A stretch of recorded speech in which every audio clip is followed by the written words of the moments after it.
ada orang yang mempunyai pemahaman yang sangat mendetail, sangat terperinci, sangat dalam tentang perkara urusan agama. Pemahaman atau fahmul mukhalafah, pemahaman kebalikannya dari hadis ini, seakan-akan Rasulullah Shallallahu Alaihi Wasallam ingin mengatakan bahwa man la yuridillahu bi khairan. Pemahaman kebalikannya ya, bahwa barang siapa yang Allah tidak inginkan kebaikan kepadanya, berarti tidak difahamkan dalam urusan perkara agamanya. Nah, ini hadis yang luar biasa, ikhwas sekalian, tentang tentang tingginya atau pentingnya untuk belajar dan terus mendalami ilmu-ilmu agama. Tentunya apa yang kita kaji dan apa yang kita pelajari tentang ilmu hadis, apalagi dalam kitab Sahih Bukhari, kitab yang disepakati kesahihannya dan diterima oleh umat lintas generasi, adalah ilmu yang tentunya sangat mulia dan sangat penting untuk terus kita kaji di setiap waktu dan di setiap kesempatan yang kita miliki. Suatu ketika, ikhwas sekalian, Umar bin Khattab ketika berhasil membebaskan Palestina, beliau datang ke Palestina, beliau melewati sebuah bangunan gereja seperti itu, yang ada salah seorang rahib, salah seorang pendeta yang sedang sholat, yang sedang beribadah, dan tampak dari pakaiannya si rahib ini atau pendeta ini, pakaiannya lusuh, kemudian terlihat sangat letih, dan tampaknya penampakan yang penuh penderitaan. Artinya apa? Bahwa rahib ini betul-betul mewakafkan dirinya untuk beribadah menurut pemahamannya, beribadah dan mewakafkan dirinya untuk ibadahnya. Ketika Umar bin Khattab melihat Umar bin Khattab menangis, Umar bin Khattab menangis dan membacakan ayat dalam surat Al-Ghasyiyah, amilatun nasibah tasla naran hamiyah. Jadi kata Umar, amilatun nasibah, amilah artinya bekerja keras, amilah bekerja, nasibah penuh dengan pekerjaan yang berat. Artinya apa? Betul-betul kelihatan kepenatannya.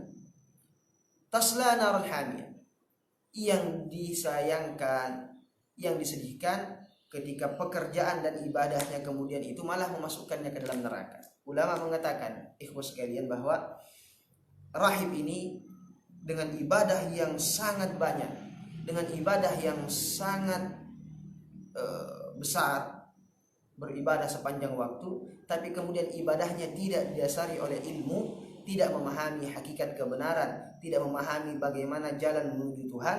Akhirnya ibadahnya, sholatnya, doanya, lapar dahaganya untuk ibadah itu ditolak. Ibadahnya itu kemudian tertolak, ibadahnya tertolak karena tidak memahami dasar-dasar ilmu yang benar.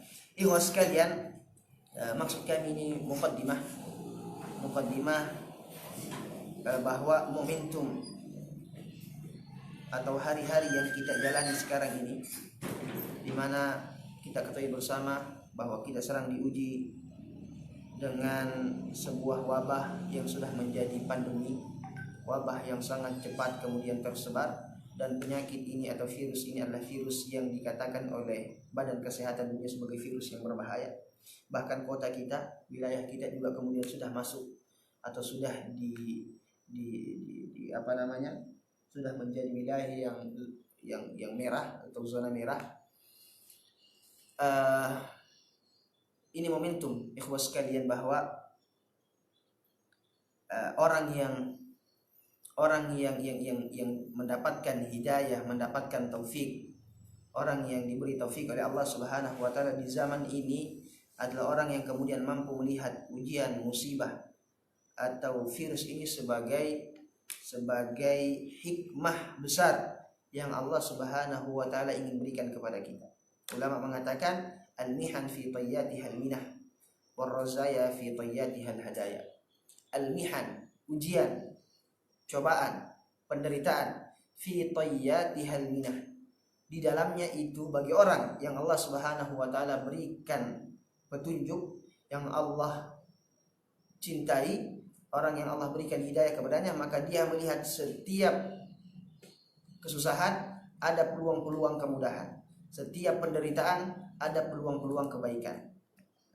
Begitu juga dengan kondisi kita, bahwa kalau sebelumnya kita seringkali mencari waktu ketika pekerjaan kita yang banyak, kemudian urusan-urusan keluarga juga yang banyak bertumpuk-tumpuk, kadang kita mengeluh ketika ada tugas pelajaran atau ada ilmu yang ingin kita pelajari, kita mengeluh bahwa tidak ada waktu karena kesibukan. Sekarang ini salah satu hikmah mungkin yang bisa kita ambil, ikhwah sekalian, bahwa kita punya lebih banyak waktu untuk membayar utang-utang keilmuan kita. Kita punya banyak utang, kita punya banyak kewajiban. Kita masih ingat perkataan daripada Imam Hasan al-Banna yang mengatakan bahwa al-wajibat aktsaru minal awqat, bahwa kewajiban kita lebih banyak daripada waktu yang kita miliki. Maka orang yang muwaffaq, orang yang Allah berikan petunjuk di hari-hari ini, orang-orang yang bisa melihat bahwa musibah ini sebenarnya peluang besar untuk kembali membuka buku-buku yang mungkin sudah usang di rumah kita, kembali menghafalkan Al-Quran yang mungkin sudah kita lupakan, kembali mengkaji tafsir, membaca terjemahannya, kembali mempelajari akidah, kembali membaca tentang sirah Nabi Sallallahu Alaihi Wasallam, kembali membaca ilmu-ilmu wawasan yang luas, juga kemudian kembali mempelajari kitab hadis yang kita miliki, kitab Sahih Al-Bukhari. Sekalian, Imam Khalil Ibnu Ahmad ini adalah kiblatnya ilmu bahasa, ilmu lughah dan ilmu fikih, termasuk ulama besar. Beliau dulunya adalah orang yang biasa, belajarnya yang biasa-biasa, sampai suatu ketika beliau punya azam, punya keinginan untuk bagaimana memberikan kepada waktunya itu waktu khusus untuk belajar. Tapi karena kesibukan, akhirnya beliau memilih untuk mengunci pintu rumahnya. Beliau mengatakan, wa inni la aghliqu alayya babi fama yujawizu hammi. Aku kunci rumahku, maka setelah aku kunci rumah dan aku iktikaf, aku karantinakan diriku untuk ilmu. Setelahnya fama yujawizu hammi, maka semua kesibukan, semua masalah, baik itu masalah-masalah menyangkut tentang keluarga atau masalah-masalah yang lain, semua masalah-masalahnya akhirnya hilang, tidak bisa masuk melewati pintunya. Kesibukannya, kemudian kewajiban-kewajibannya di luar, pekerjaannya dan segala macam. Setelah beliau iktikaf untuk ilmu, beliau mengatakan bahwa setelahnya aku bisa merasakan ketenangan dan aku bisa mendapatkan ilmu yang kita sama-sama ketahui, ilmunya luar biasa. Ikhwah sekalian, di muqaddimah ini kami ingin mengatakan